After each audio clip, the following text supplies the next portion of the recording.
you want a court-martial, or will you just piss off and give us all a break? I'm being kicked out. I have something that will suit both you and me. And Pete, if he wants a piece. This is Marsha. What's your name? Hanno. Nice to meet you, Hanno.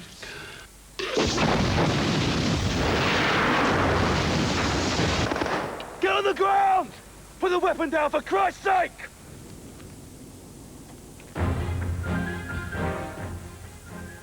An insight into solitary. Not every single woman that is in this prison has come from a background where they've had no love in their lives. There are some people that just are bad and break the law. Real bad girls in half an hour. And a reminder, Ultimate Force concludes this Saturday night from 9:30.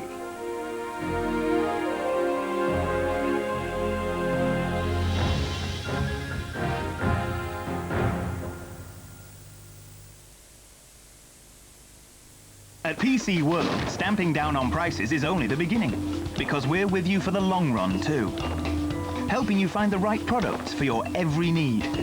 Giving a year's free service in your home on all new PCs. Boosting your performance with upgrades, advice and repairs. Meeting your needs today and in the future. At PC World, we're with you every step of the way. We're in the world, PC World. The bathroom isn't the only place for self-indulgence. Entertainment should extend out of the lounge. The hall isn't the only place to show off your artistic flair.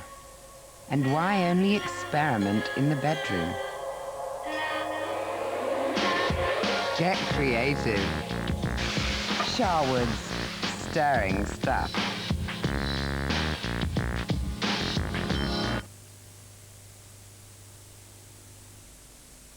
On ITV2 now, a rerun of tonight's Coronation Street.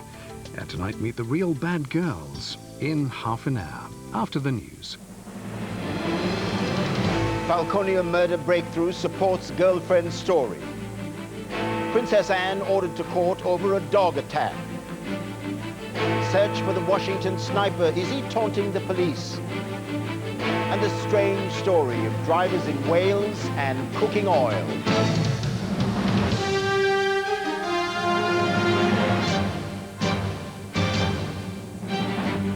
ITV News at 10 with Trevor MacDonald. Good evening. Police in Australia, hunting the killer of the British backpacker Peter Falconio, announced today that they've made a breakthrough. They got a DNA match between blood found on the clothes of Mr. Falconio's girlfriend, Joanne Lees, and a suspected rapist. Miss Lees' account of what happened appears to have been confirmed, and police now have their prime suspect. Here's our international editor, Bill Neely. Bradley John Murdoch, the man Australian police believe lured Peter Falconio from his van and murdered him for no reason. After more than a year of fruitless investigation, finally a prime suspect. At an appropriate time, in not too distant future, we'll be seeking to swear out a warrant for the arrest of this person for the murder of Peter Falconio. Peter Falconio, who was 28, and his girlfriend, Joanne Lees, were on holiday in a van when they were flagged down by a man in the remote outback. Joanne heard a shot and says she was tied up and driven away by the gunman, but managed to escape and hide. Police had no body, no weapon, but on Joanne's T-shirt there was blood. They took DNA from Bradley Murdoch. They're confident it matches, but cautious too. To solely rely on the DNA evidence, as I said, it can't be excluded, but certainly there's a fair bit of work to be done. For the families in Yorkshire, tears of relief today. That's great news. I just hope that the chap will admit to it all and he'll tell us what he's done with Pete. This is the prime suspect, 5 hours after the killing and 200 miles away. In spite of one of Australia's biggest manhunts involving Aboriginal trackers and psychics, police did not connect him to the crime. Instead, suspicion fell on the sole witness, Joanne Lees. Police interviewed her repeatedly. She was even hypnotized. She denounced the media for questioning her story. I've got a problem with all press that distort the truth and doubt my story, misquote me. Earlier this year, she told ITV's Tonight programme how she'd been handcuffed and gagged and how she waited for her boyfriend to fight off her attacker. I was just screaming for Pete. I just thought at any moment Pete's just going to come and save me. How did she manage to escape and hide from the man and his dog for hours? I've no idea. Lees did give police a description of her attacker. It resembles Bradley John Murdoch, who is already in custody for the rape of a woman and her daughter and for possession of a gun. He resisted giving a DNA sample, but now police have it, and him. What they do not have is any trace of the body of Peter Falconio, and that's what his family want most. Bill Neely, ITV News. You can see more of an interview with Joanne Lees on the ITV News channel after news at 10 at 10:30. Princess Anne was today ordered to appear in court in Slough in 6 weeks' time to answer charges that her dog attacked 2 children. She and her husband, Commodore Tim Lawrence, are jointly charged under the Dangerous Dogs Act over the alleged incident in Windsor Great Park 2 days after the Queen Mother's death. Harry Smith has more from the court.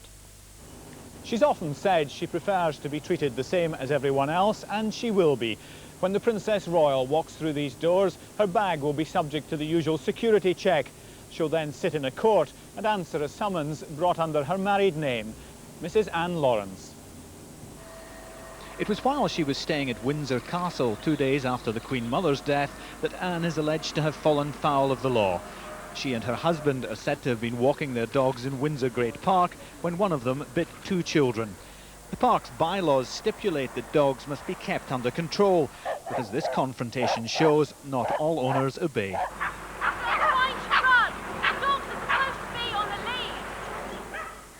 So, if the royal couple are found guilty, what punishment could they expect? The minimum penalty is a formal warning, but they could also be banned from keeping dogs. The maximum penalty is a £5,000 fine or 6 months in prison. The judge could also order the dog to be destroyed. But one leading breeder says bull terriers like Anne's are normally playful dogs. Bull terriers in general adore children, and it may well be that it turns out that this was no more than a play bite. They are rather powerful animals, and if this had been a serious bite, it would probably have had a leg off.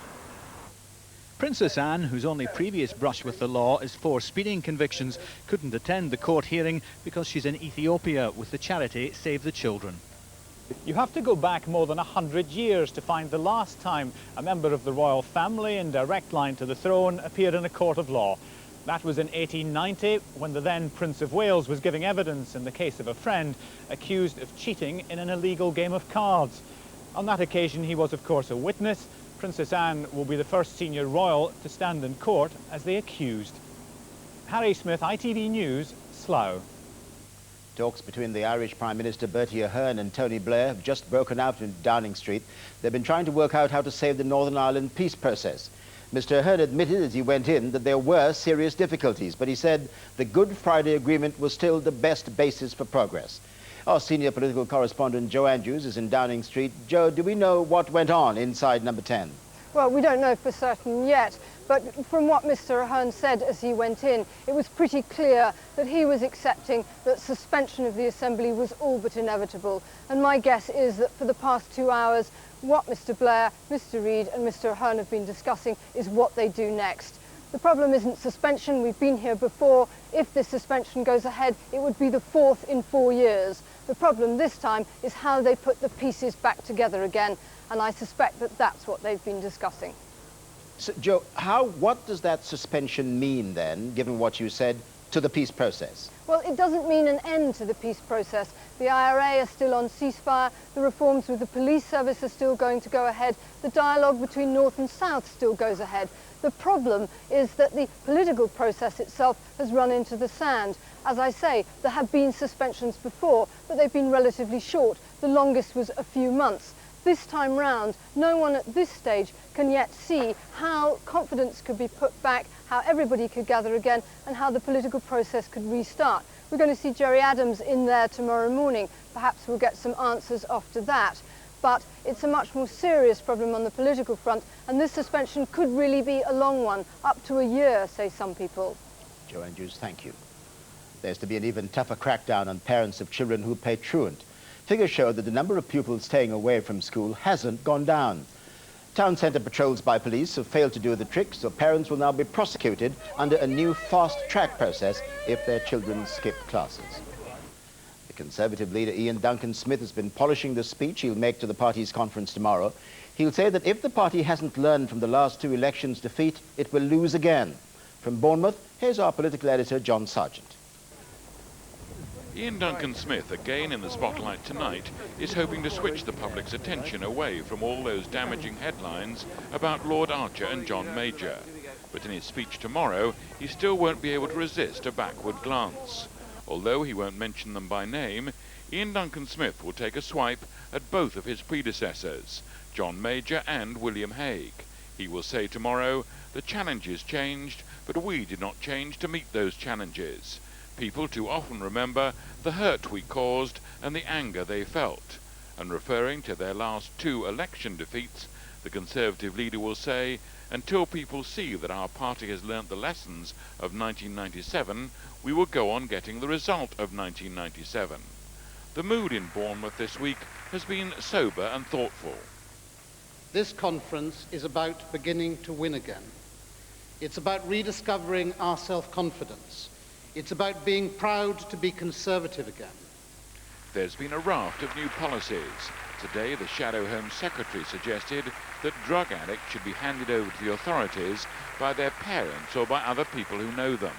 We should actively identify those young people who are addicts on heroin and cocaine, and that we should face them with a choice: treatment and rehabilitation, or off to court.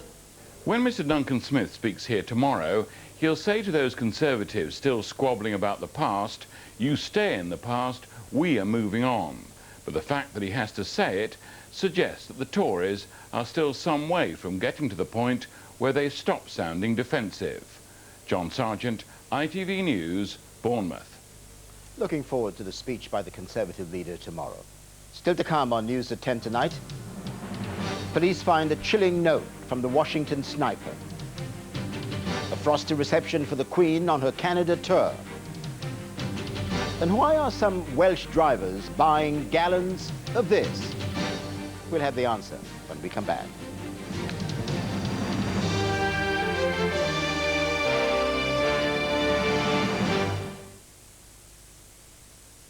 Experience the enchantment as Disney on Ice proudly presents Beauty and the Beast. Belle, Beast and all of their friends from your favourite love story are live on ice. Disney on Ice proudly presents Beauty and the Beast. An enchanted fairy tale awaits you. Playing at the Telewest Arena from the 8th to the 13th of October. If you contact Empire, you could save over £100 on your energy and phone bills and win a fantastic £200,000 home, like this. Power yourself, it's later than you think. Or this. Power yourself while you're still in the pink. Or even this. Years go by as quickly as a wink. Enrich yourself, empower yourself. Good luck, everyone. Are you empowered? A blend of instruments. A blend of the finest single malts. Bells. It's all in the blend.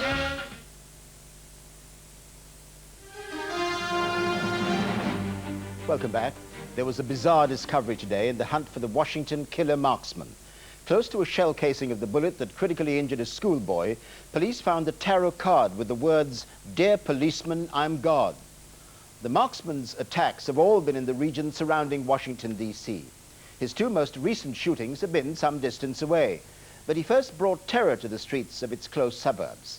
6 coldly executed killings in little more than 24 hours within a few miles of each other. 5 of those were in Montgomery County, Maryland. Robert Moore spent the last 24 hours there tracking the investigation. This is a hunt for a serial killer that is among the most complex ever launched. And for communities around the American capital, the random nature of the murders and the deadly accuracy of the sniper has led to widespread terror. Fear factor. The sniper's still on the loose. 6 dead, 2 wounded. The manhunt intensifies. Amid blanket media coverage, the police have reportedly found their first clue, a bizarre fortune-telling card left behind by the sniper on which was written, "Dear policeman, I am God." Some investigators suspect they're dealing with the world's first interactive killer, a man who is watching and using the 24-hour news media to stay ahead of the manhunt. Fearing that, the police chief, who earlier had wept as he spoke of the sniper's evil, today warned the media was helping the gunman outwit his men. So I beg of the media, let us do our job. And I beg my community to make their voices heard, because I am convinced that we're broaching interference. A .22 caliber projectile. Using a high-velocity round from a rifle possibly like this one, the sniper has launched 8 attacks in a week, killing 6 people, firing, it appears, from a distant and hidden position. The sniper appears to be an excellent marksman, and that's part of the problem for the investigators. Experts say if he's using a telescopic sight, he could be firing on his victims from as far away as 500 meters. That's 5 times as far as I am from the camera. Little surprise, there are no eyewitnesses. Police say the sniper may be firing from within a white van, seen speeding away from one murder scene. But with no arrest, everyone we spoke to expressed the same fear. You don't know where he's going to strike next. I mean, he's not after a racial group. He's not after just children. It's like he's a psychopath. He's hitting everybody and anybody. Around Washington suburbs, children are anxiously moved from classrooms to buses. Many playgrounds are deserted, and some cafes have advised customers not to sit outside. The dark orange colors are the areas where the New techniques are being used to help track the sniper, including what's called geographic profiling, involving computer modeling of where the shootings took place. Experts say that serial killers operate in a comfort zone, a certain distance from their home, allowing police to better focus the hunt. The motive of the sniper remains unknown. Some investigators say it can only be described as killing for the thrill. Robert Moore, ITV News, Maryland. There's nothing wrong with buying fuel for your car at the supermarket to try to get a better deal.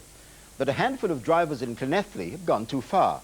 They've been buying and using cooking oil instead of diesel. It works, and it's half the price. But as Geraint Vincent reports, it's also illegal, and the police have been catching up with them. In Llanelli this week, sales of cooking oil are up. But it seems that not all of it's being used in the kitchen. Some motorists in the town are pouring it into their car engines as a tax-free substitute for fuel. Staff here are on the lookout for bulk buys. As there are obviously in the business of catering for the average daily spend of every daily customer, the average family, I would suggest that the average family would not purchase maybe 100 bottles of oil for the normal weekly or monthly needs. For the dishonest motorist, buying fuel here at the supermarket rather than at the petrol station is undoubtedly much cheaper. But running a car on cooking oil has 2 big disadvantages. Avoiding the fuel duty is illegal, and using this kind of fuel can do serious damage to the engine. Customs officers operating a routine road check just outside Llanelli found that a number of drivers were using cooking oil as a substitute for diesel fuel. The oil had been mixed with methanol, a combination which powers the car but causes the engine to rust. One man who knows how the process works is Christopher Dovey. He runs his Fiesta on leftover oil from his works canteen. But he does so perfectly legitimately, paying duty on every litre. The only time I use diesel is when I start up for about a mile, and then the rest of the time I'm using vegetable oil, which is 46 pence a litre. So I only bring it home here, filter it, and take all the bits out of it, of course, the dead chips. Those motorists who were caught using illegal cooking oil fuel have had their vehicles impounded or been given heavy fines. Customs officers say that in most cases they didn't have to bother with their testing equipment, it was the smell that gave the tax dodgers away. Geraint Vincent, ITV News, Llanelli.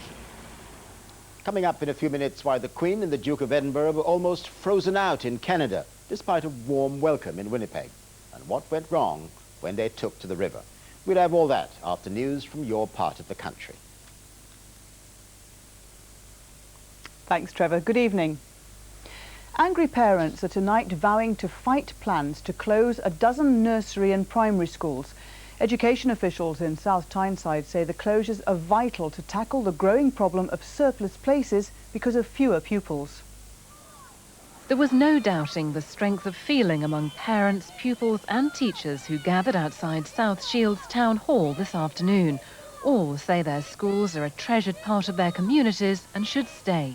It's a very, very passionate school. I mean, all the children and all that, loads of them are like that.